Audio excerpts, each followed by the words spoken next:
Hey, what's up, everybody? This is Craig Pera from The Mindful Habit, and you are listening to Sex Addictions and Porn Afflictions, a podcast designed to help you create healthy sexuality. Not end your sex addiction, but create healthy sexuality, because to break a habit, you have to make a habit and a great life.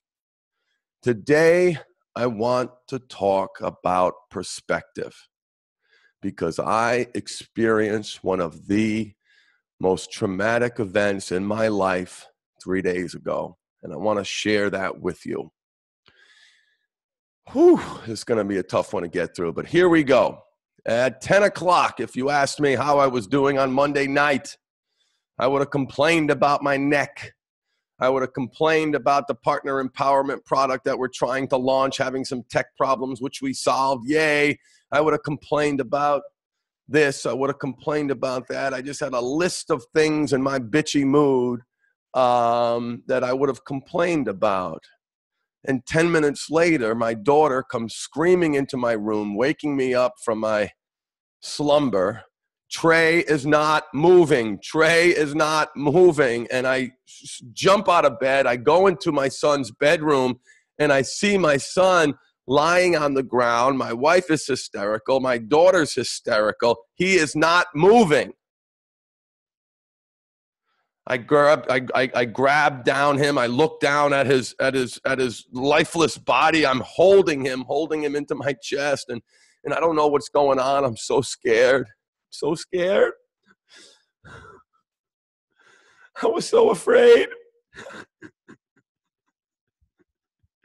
I was so afraid that this was going to be the last time I was holding my son, because he wasn't moving. He was all stiff for like a minute, felt like an hour, and then limp. And in that moment, so many things happened. So many thoughts. Those problems that I had instantly disappeared. I only had one, and that was whether or not my son was going to come back to life, if he was going to breathe. I couldn't tell if he was breathing. I only had one problem. All that stuff meant nothing.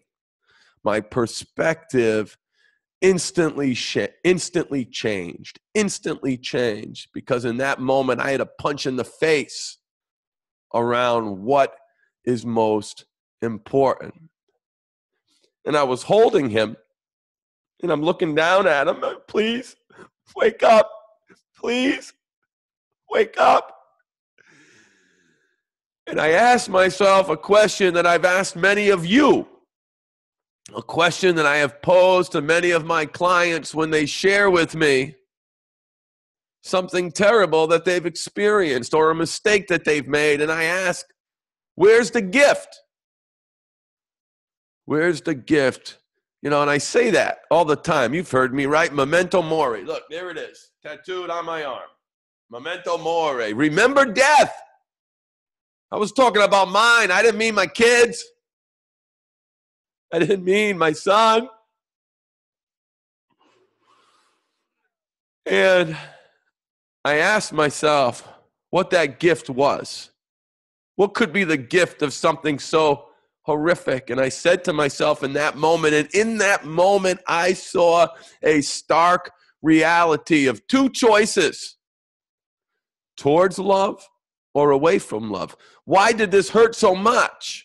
Why was this the most painful experience that I can remember in my life? Because of the deep, incredible love that I have for my boy. So the pain and suffering is part of the process. It is inexorably intertwined with love. Life is suffering. We will experience loss. We will experience pain. Those around you will experience loss. And those around you will experience pain. And here I am thinking I'm on the precipice of the ultimate loss. And I ask myself, where is the gift? And in that moment, I'm so proud of myself. I chose love. If this is my son's last day,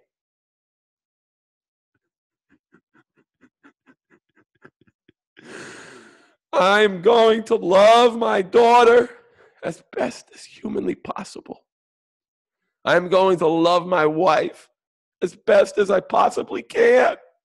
I'm going to be the best coach that I possibly can be for my clients. I'm going to have an appreciation for time with those I love like I've never had before. And it was in that moment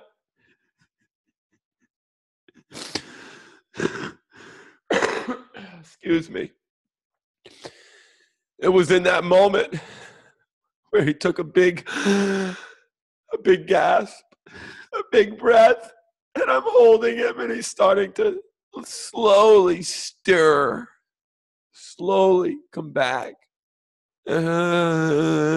talking, mumbling his words. And I was so grateful in that moment. I was so grateful because I didn't want to lose him. I love him so much.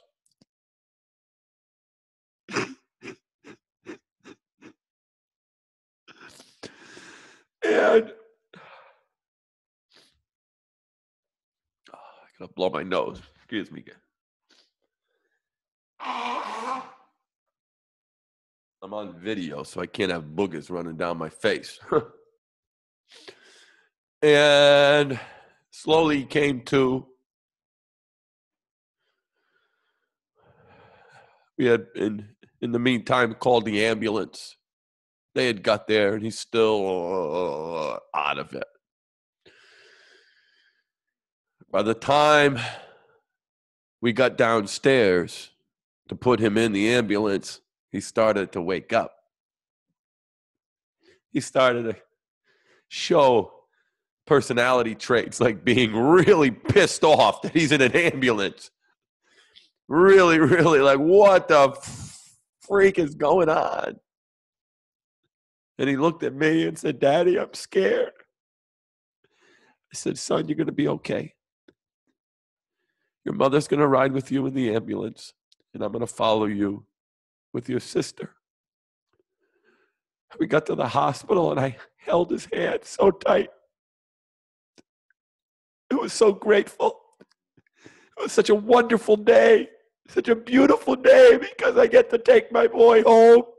I get to take him home and play golf with him, and play video games with him, teach him how to be a man.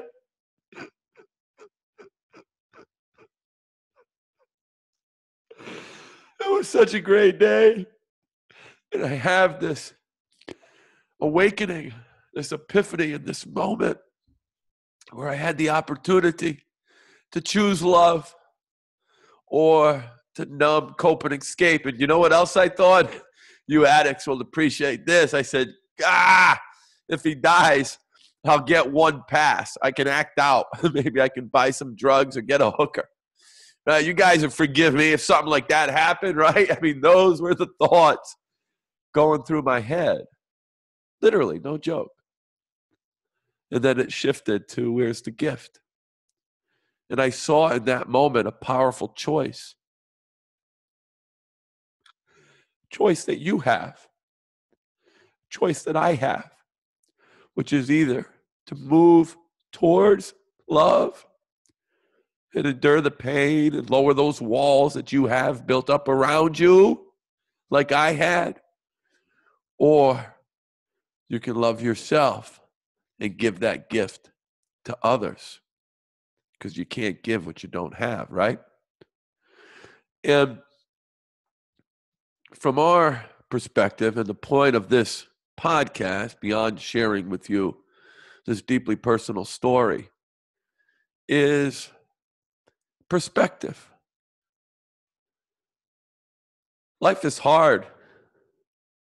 Life is hard, right?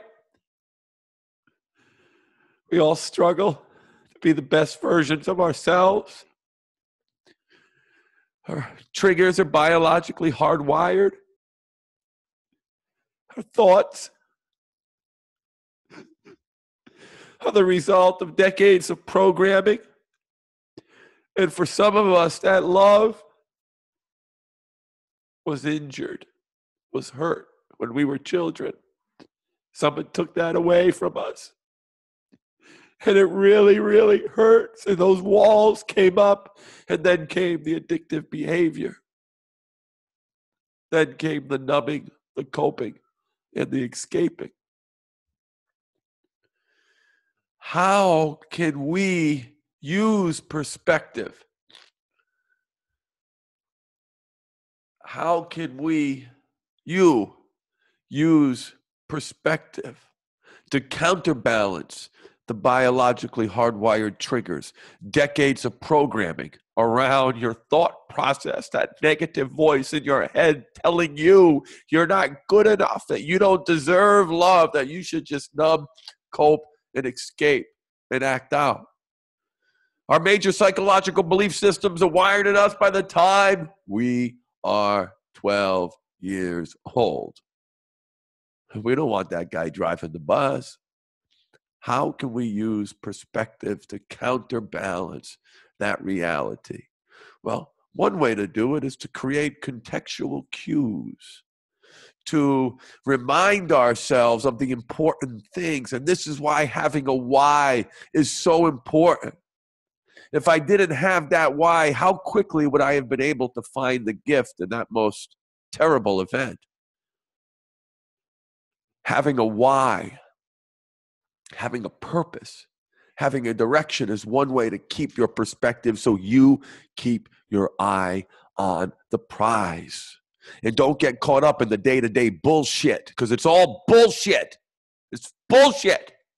If you are eating, if you have a roof over your head, if you have air in your lungs and 2 arms and 2 legs, find the gift, because there are people out there who don't have those things.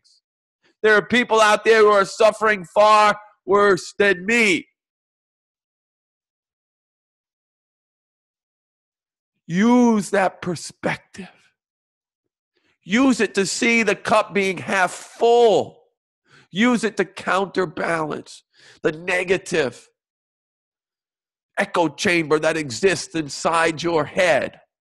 Get a tattoo, memento mori, to remind you to remember death.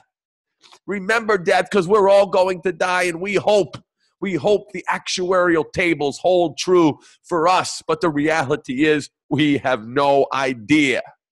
No idea when that day is going to come. So remember, death isn't a morbid, dark, heavy metal skulls, although that's really cool. Heavy metal and skulls is very cool.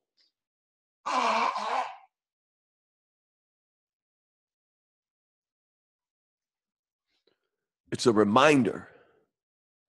It's a reminder not to sweat the small stuff. It's a reminder to honor and respect what you do have versus what you don't have in our heavily commercialized society, where you need to buy something to make you feel better. Everything you have is look around your house. Look at the pictures of your kids. Look at your wife. What do you want written on your tombstone when you go? What I want you to think about is, despite all the challenges that you're having in your life, I want you to reflect on if someone close to you passed and how quickly your perspective would shift. It's a difficult thing to think about. When I always said memento mori, remember death, I was talking about me. I'm going to die. I didn't think my kid. My boy is fine. Well, he had a seizure. We didn't know that at the time. I didn't know what a seizure looked like. He had a seizure. So we're going to get him all the tests he needs and get him all the help that he needs. I forgot one thing, though. Whenever I talk about my children on social media, which I do quite infrequently, I ask their permission. I explained to Trey what I wanted to accomplish and how I thought that this story might be able to help people. He looked at me and said, "Daddy, I want you to tell people the story on one condition, except he asked me to declare on this podcast, in exchange for using his story, that I am in fact a butthead. So I just want everybody to know, Trey, I am honoring your wish. I am telling everyone that I officially am a butthead. I am proud to be a butthead. I'm proud to be your butthead, son. And I love you so much. I love you so much. And thank you for being you and enriching my life the way you have. I'm so blessed. So are you, probably. So are you. So, from one butthead to another, I want you to reflect on your own life and what event could take place that would dramatically shift your perspective, that would dramatically change the way you're looking at your life right now, because I know some of you are struggling. I know some of you are in pain.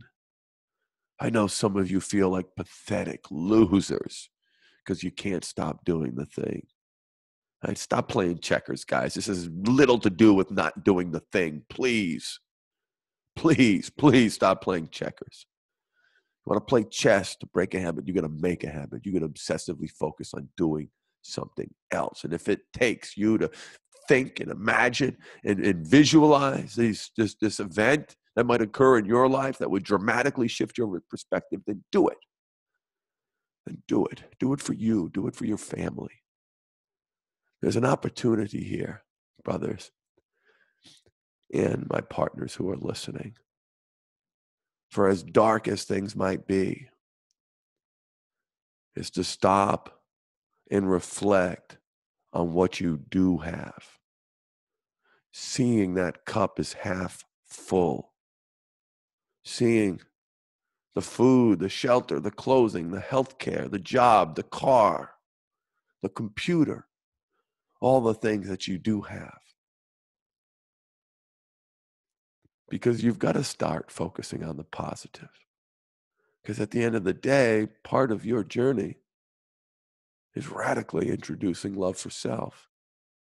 And that requires for you to see the cup as half full. I want to thank you guys so much for listening. Truly honored and privileged to be able to share this story with you. And I hope it helps you reflect on what's important in your life. Is it pixels and prostitutes, strip clubs?